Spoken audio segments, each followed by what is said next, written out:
Hi, this is Randy Kirk, and I have an absolutely stunning guest today because he is on his virginal tour on YouTube with any of the Elon Muskian YouTubers out there. This will be his first try in the YouTube space, and I think you're going to find him fascinating. Joe Munaretto. Joe, by the way, I'm Randy Kirk, in case you've forgotten, and you can like this content if you'd like it and subscribe and do all the good stuff. But Joe, I'm going to get it wrong here. You're a signal analyst. Is that close? I'm a data scientist. A data scientist. So I do both like machine learning and signal processing. Signal processing. That's what you're thinking of. Yep, exactly. All right. And explain what that means. What does it mean that you...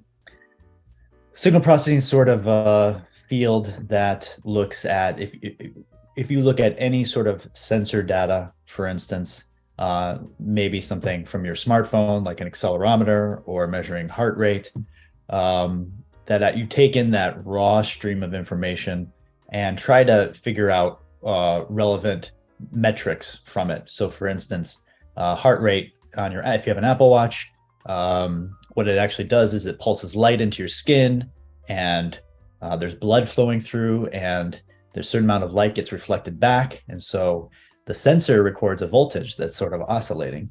And a signal processing person then takes this sort of oscillating signal with noise and tries to extract what your heart rate is. Right. So that's the sort of role, is that you take some sensor data that's like voltage, moving waves. How do I convert that into heart rate? How do I do it without having artifacts or noise, getting it wrong, this sort of stuff. So that's kind of a signal processing level. And so you use a variety of tools, filtering tools to do that. And then that kind of is a common foray then into machine learning, because classic machine learning is, how do I make a prediction from a certain input of features? These features could be, for instance, your heart rate, your respiratory rate, how long you sleep, also, certain aspects of your heart rate curve. Okay, so we've processed these features. Now let's feed them into a predictive model, train it, and predict, how well you slept, what's your risk of atrial fibrillation, et cetera. These sort of things. So that's kind of the area that I have deep experience in. Well, maybe not deep, but experience in now. So this whole area, quite frankly, that Apple considers, I think, to be maybe their largest addressable market going forward, is the medical analysis through their devices. You would be right in the middle of that conceptually. Yes, definitely. Okay. Very, very interesting. Okay. Well, so I invited you on today for a reason that you say, well, it's not really my area of expertise, but because I am always looking at these signal to noise ratios and everything else and trying to make some predictions. You were making some predictions on the Twitter spaces in Twitter, maybe on spaces as well, but I noticed you on Twitter. You were taking a look at the CPI data and the PPI data and all the different kinds of data relevant to the inflationary period that we're going through, and you're saying, you know what, I don't like the reporting. Would that be close to what you were saying there? Absolutely, yeah. So I think big picture, coming from my background, when you're trying to track a signal, let's say in this case it's inflation, it's not heart rate. You're trying to ideally track as close to real time as possible, right? I want to know what inflation is right now. I don't care what inflation was a year ago, right? I don't care what my heart rate was 10 minutes ago. Like Apple Watch wants to know what your heart rate is right now. That's what the user wants, right? So, okay, if I just go and grab the latest, just the most recent data, whether it's inflation measure the last month or heart rate, well, it may not be reliable. There's variability. I'm going to keep using this heart rate analogy now, just because. Sure. So your heart rate actually varies beat to beat. Like it's not steady, the same all the time, right? And actually, there's health reasons for that. But CPI also varies, right? And it varies. You don't want to build into understanding why there's variance month to month. We can just say it's noise there may be legitimate reasons, right? People could dig down deep and say, oh, this is why this month it was a little higher than last, and then it dropped again. But there's noise there. So you can't just take the last metric, the last month recording, and just use that, because there's noise in the estimate. So you're just getting these fluctuations up and down, right? And we see that with the market reaction, that anytime 1 month goes a little lower than expected, it's a very positive sign for the market. And then if it goes higher than expected, the next month, it's a very negative on the market, like we saw with the January print. And I find that annoying, because I know, as someone who handles these sort of signals, that you have to filter them at least a little bit to get an estimate that you are more likely to trust, that you're not swinging in both directions all the time, right? So from a filtering perspective, you just have to pick a trade-off between how close to real time do I want this to be, and how much noise am I willing to have in the signal. So if I say, let's just average the last 5 years inflation data, it'll be very stable. It's not going to be swinging back and forth, right? Once you average it, but it's going to be so delayed. It's going to be 2024 before you start seeing, a huge peak inflation. And then you'd be dumb, right? You're relying on way delayed data, and you're going to make bad decisions. So you don't want to do that. So the question is, how long do you kind of smooth for, right? So I looked at that, which I thought, it's not that, from a signal processing standpoint, it's not novel, right? But with looking at this data, I feel like people aren't talking about that. So I wanted to look at it to at least see, because all I see in the mainstream media is month over month or year over year, which is too delayed, right? So I don't know if now is a good time to. Oh, absolutely. Let's put some of these charts up on the wall. So we're just going to go through a few charts here that I made. There you go. Perfect. Wow. All right. So what I'm going to describe here is we're plotting on the x-axis is time. Yep. And the y-axis is the annualized inflation rate. Okay. Now the blue curve is the raw data, right? So this is the actual month to month change in CPI, right? Consumer Price Index. Literally, you get the consumer price index values, look at their difference between 1 month and the next, calculate that as a percentage, and plot it. That's the blue curve, right? Oh. So what we see, for instance, on the left here, this is mid 2021. The values are kind of, they've already started, this is where the data kind of started earlier 2021. They're already above 5% here, right? Yeah. They go down, like the blue curve goes down at one point. It goes down to like almost 2.5-3%. Then it comes back up.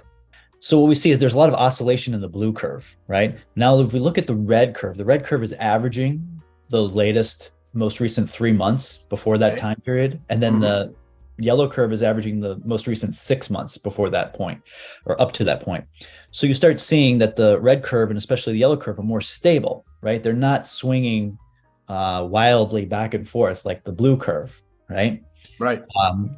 And you start seeing, when you see at the end of 2021, sort of the middle of this graph, the blue curve starts rising to its peak values there, where it gets above 15% on a month over month annualized basis. So it's not 15% in 1 month, right? It's like 1.1%, right? But times 12, it's if they kept that way, it'd be 15%.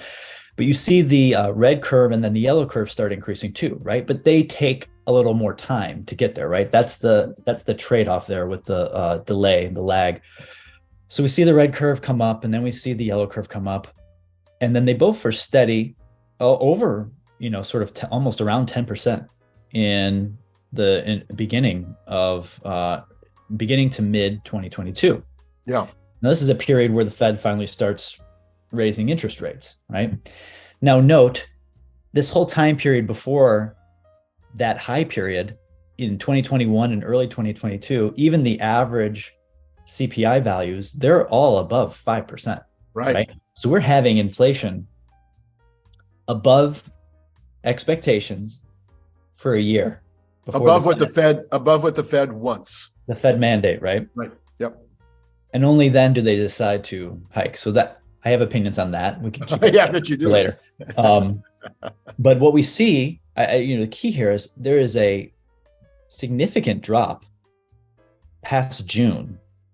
The blue curve, of course, you see suddenly drop in month to month from June to July, but then it stays low, and then we see the red curve drop and the yellow curve drop, right? And in fact, if you take out, even taking out the last month, January rises, right?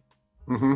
So in net, there's a little rise, but because so many of the months before January were low, actually very low inflation, that the average 6-month, 3-month inflation rates here at the end, at the right side of the screen, are about 2%.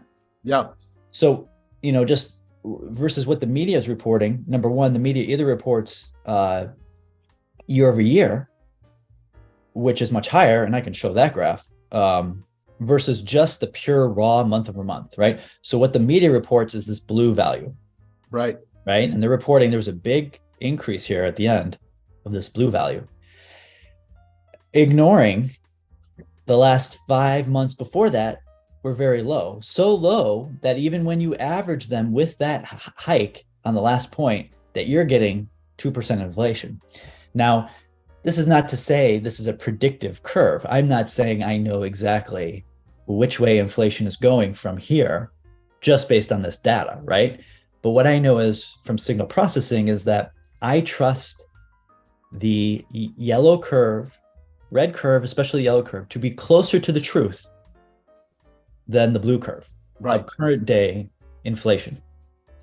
Right. So, right. Does that make sense? Yes, it does. Now, so would it be possible then that the bond market, the 10-year bond in particular, which is the one everybody looks at, sitting at under 4% right now, is more aware of, in some general sense, maybe they're not doing the plotting that you've been doing, but potentially they might be more aware of this softer curve and this last 3 or 4 month trend than the Fed is giving credit for. If they're under 4%, generally speaking, the 10-year bond should be about 2% above inflation. And so if they're at 3 and something, 3 and 7, 3.8 today, they're basically saying inflation's at 1.8. So potentially they're seeing this again, maybe as a group think, as opposed to plotting it like you did, but you seem to be much closer to the bond market. Absolutely. I think, I'm not saying what I'm doing is novel. I hope that what I did in a few hours, that economists for whatever big investment banks are doing at a much better scale. Like if I had the time, I would pull in all raw data resources, right? To create real-time estimates, properly filtered with real-time, not just the sparse, like 1 month samples are very sparse. Right. Like that also annoys me, right? Right. And there's delays in some of the reporting elements, right? Like for CPI, they use some parts of the housing, which I believe are delayed even for their month over month report. It's really what happened, 3 months ago. But I do believe the bond market.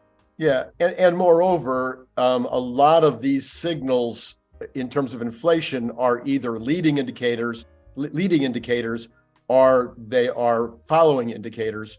So housing in particular, rents, et cetera, tends to be something that happens much later in the economic curve than, let's say, the cost of gasoline at the pump. Right. Yeah. So I, my opinion is if I look at this graph, and then maybe I can share the another one. Sure. Mm-hmm. And those we don't have to go through as much detail, but I would like to point out something about them. Now the PPI, let's go back here and share.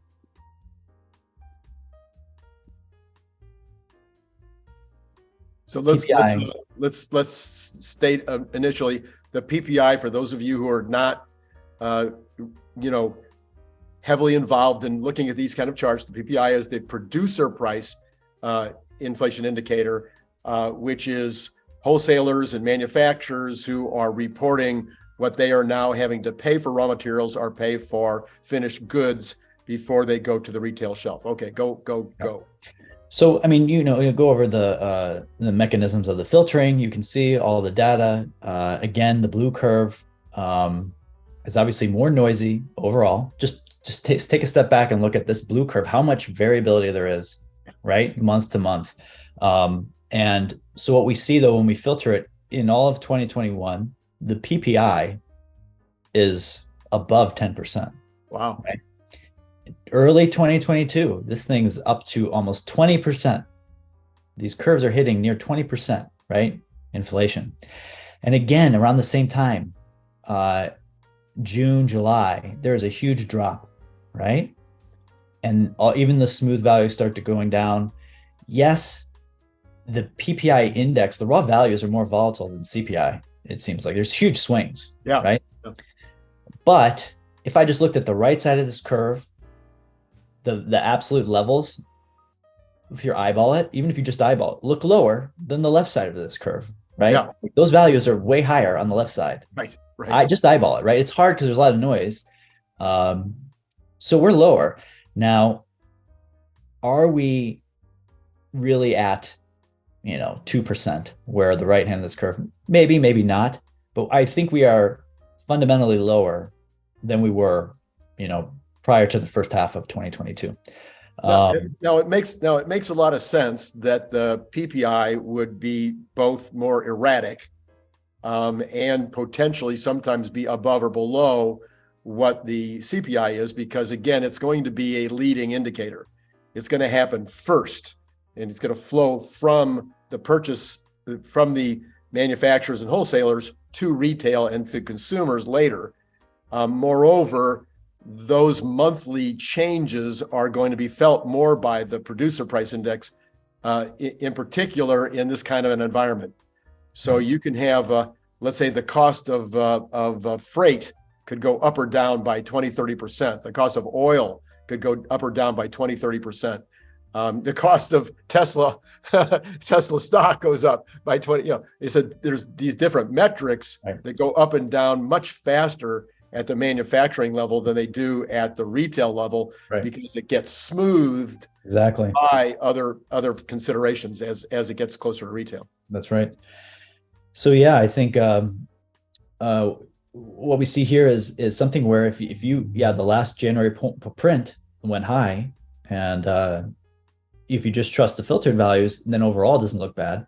But we can also say, if the next month's print is high, then I can reproduce the plot, and it's probably it'll elevate the average value a bit, right? And I actually tried to play around with that a little bit, and I thought, like, if you had a annualized rate of 5% on the next print, that really won't be too bad on the average signal, right? If you get another above 10% print, then it's going to start pushing up the this average value, which could be a little bit of a concern. We're still not going to get these average values are still not going to go anywhere like they were in early 2022, right? Even with another high month print, right? So, and we can talk about, like, what are the chances of that? In my opinion, is based on looking at some real-time data that I don't see it, especially from the CPI aspect, I guess, because there's a little more of the access of information there. With, I don't know if you're familiar with Trueflation, which I didn't save. There's a website called Trueflation. Okay. And I could bring up that. It might be an interesting thing. Let me bring that up quickly. Yeah, because you actually, in some of your charts, you actually dug into a little bit of the detail of some of the commodity prices, right? Do I remember that correctly? It's all good. There it is. This is live YouTube. It's okay. No, I'm kidding. That's all right. That's all right. Okay. Actually, I don't know if do you see this screen? Oh, absolutely. Yep. All right. So Trueflation is an interesting website because it attempts to make a real-time estimate of inflation in the US, considering all sort of categories that CPI would try to categorize. And what you see on this big graph right here is their year-over-year estimate of inflation in the US. Yeah. And what we can see and it's sampled much more frequently, right? Sure. So we can see there's been a consistent downtrend the second half of this year, and it's continuing right now. It actually, leveled off a little bit in February, and now it's starting to descend again.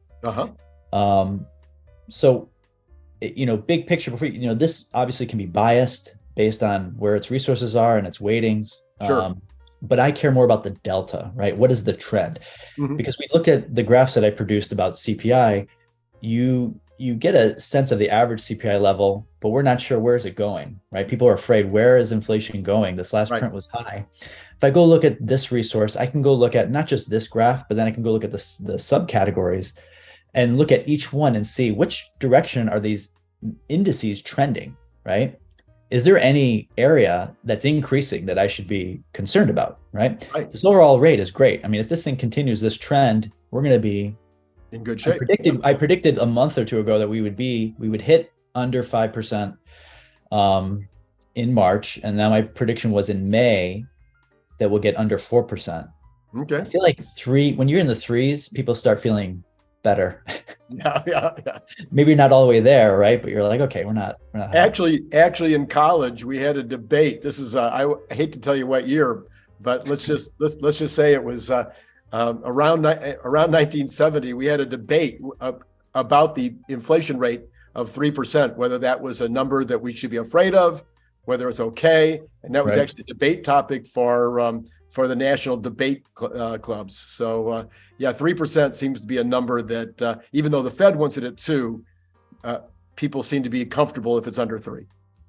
Yeah, I mean, that's an interesting topic that I don't, know what the answer is, other than like, it has to be something achievable that like wage growth can kind of match, right? You don't want people to have lower purchasing power. Like that's, so, whatever limits on that kind of would make sense. But if you look at the subcategories of this down below, right now it's on food. Trending downwards. Wow, yeah. No risk there. No. Let's look at housing. Housing's a big weight. It's like 23% they're rating. Right. Housing's been dropping, and then recently it did start going back up. Now, I don't know how much of that is due to rents versus actual house prices or sales. Right. But this is really the only one that had been going up. We'll go through the other ones, but I'm not that concerned about housing because the interest rates are so high and mortgage rates went back up. They were down a little bit. Like I don't see any like obvious risk of housing prices starting to go up. But of course, in every market, you also have, the traditional supply versus demand issues. Yes. Well, when you're talking about supply versus demand on oil, it can change in a week. Yeah. But when you're talking about supply versus demand or food, you can find another resource and bring in more food in a fairly short amount of time. Housing, the amount of resource availability takes a year to make any significant change. That's assuming that you can get people all on the same page about increasing or decreasing the amount that's out there. Well, housing right now, individually owned housing, the available resource is almost zero. It has been for years. There's no available housing to purchase. So that is almost impossible for it to go down much further than it already has, because there's just too much demand for this almost zero supply. Right. On the other side of the coin, starting last year, there started to become some more rental housing coming on the market. So there has been, at least regionally, some areas of the country where rents have been coming down a little bit because you do have a supply that's coming on to meet some of that demand. Right. Yeah, I mean, those are good points. And I would just add that with housing on the supply, like here in the Bay Area, and I'm sure it's similar in Los Angeles, like chronically, like over 10 years, right? The supply had been low, right? Yes. Like nothing. Yeah. But even in the last year, the supply, I looked this on this website, Zero Down. It's an interesting real estate website. The supply of houses in the Bay Area went down 2/3 in the last year. I mean, it was already really low. So if you talk about basic economics, right, supply demand, the only way that prices are kind of not going down further is that they've moved along the supply demand curve to less supply, right? Which has allowed prices to stay a little elevated, right? And it's not a surprise that there's no supply coming on the market when people are sitting on either they own the property outright or they're sitting on a 2.5% mortgage. Right. You're just not going to move unless you have to. And if you do decide to move, you might just rent the place out. Right. When you're sitting on that kind of a mortgage, the incentive would be to rent it out rather than to sell it. Yep. So it's not shocking at all that the supply is not increasing, and the demand is always going to increase in the spring. It's a very seasonal business. Exactly. As we go into March, April, May, that's when the demand comes up. And as you point out, there just isn't any supply. Right. So we're not surprised that this is an area where there might be some uptick for now. I'm not concerned that all of a sudden it's going to start spiraling out of. Oh, no, I don't think so. Out of control. Right. So that's where I'm not concerned. If you go to things like transport, there's the classic thing where there's a huge demand for cars, and then the oil shock, 2021 and 2022, and then a huge drop. And now it's flatlined. It doesn't look like there's any risk here of a further, huge increase right now. Now this would also include truck transport, container transport for overseas, et cetera, I believe. It says possibly, I'm not sure. Intentional movement from one location to another. Right. In four main categories: purchased vehicles, gasoline, and public transportation. Okay, no, it does not include freight. So this is only public transportation and auto. All right. So interesting. There's utilities. Utilities had a interesting, spike in mid-ish 2022, but they've dropped back down. It's still high inflation for utilities, but which I'm not. Southern Cal Edison, right? Isn't that, you guys are a mess too. We have PG&E, and these things are just total debauchery. We don't need to get into that here, but these utilities are a mess of public-private markets, and so as long as I'm not hoping that one goes down to 2. I don't think that's going to happen. But at least it's not. The point is that is not about the absolute value. The point is that the delta, the trend is still trending down. Right. All these things I'm looking at. Should I be worried in the next few months where inflation is headed? Right. Well, I'm looking at these deltas, and I'm not seeing, outside of the housing, anything trending up. Health down. Down. Durable goods down. Now, alcohol, tobacco is a very small percentage. That is slightly up. Mm-hmm. I'm not concerned. It's literally under 2% of their weighting. Yeah, well, people don't give that up when their budget is. It's the essentials, I guess. It's essential, yeah, right. Clothing and footwear. Not unsurprising. That would be. We already saw that happening last year, even before Christmas. That was coming down. Right. Communications is one thing that's up a little bit. It's still low absolute values, right? But it did tick up a little bit. Huh. But it's still 2% inflation, right? This is not. Yeah. And again, it's only 3% of the weighting. Yeah, it's just the size of the curve there that makes it look interesting. Yeah. Education. Yeah, crazy. Slightly, that's consistently going up a bit. Again, the absolute rates are low here. Yeah. And it's about 2% of the weighting. Right. Again, not that concerning. Recreation is sort of flat around 5%. There's a little bit of swings, but again, this chart is the scale, right? Makes it seem bigger. Yeah, but again, not surprising here because people are traveling like crazy because they didn't get to. However, it's seemingly, as you can see a little bit in the chart, it's seemingly slowing down a little bit. I just talked to my daughter, and they were able to get tickets to Hawaii from Los Angeles for $265 round trip. That's less than I paid, that's for sure. We went winter break, and what do you know? There's seasonality in this curve. You can absolutely. The first peak, which is in summer, and then the second peak is, it looks a little delayed from winter, but there may be a delay in the reporting. Yep. Right. So if you just look at this in totality, I don't see any obvious sign that inflation is spiking back up. Right. So if I take this information and fuse it together with these other curves, I'm not expecting huge CPI prints in the spring. Right. Right. Where is the delta, the increase coming from? Maybe there's one-offs. January could have been a one-off. There was some explanation or rationalization for why around right. People getting some money and spending it, or some, they redid the calculation, right? Right. And they actually did. increased CPI a bit versus the old calculation. But so yeah, we'll see what happens with the print on Tuesday, right? Maybe that one's high, but even if that one's high, that's not gonna make me feel good because equities will be hurt. But looking at this information, I'm not concerned fundamentally. Yeah. Now I had some other curves, but I don't know if that's useful. No, that might kind of cover it, I think, for the audience that we have here. Which I think will be a lot for me. I mean, and I study this stuff deeply. The reason I had you on is because I learned from what you were posting up there, and so I'm hoping that that's true for the audience as well. I think the other category was commodities, but I think pretty much across the board, commodities are definitely off, except maybe for oil has now flatlined for quite a number of months at around $75 to $80 a barrel for Texas crude. But that's stable. It's not going up.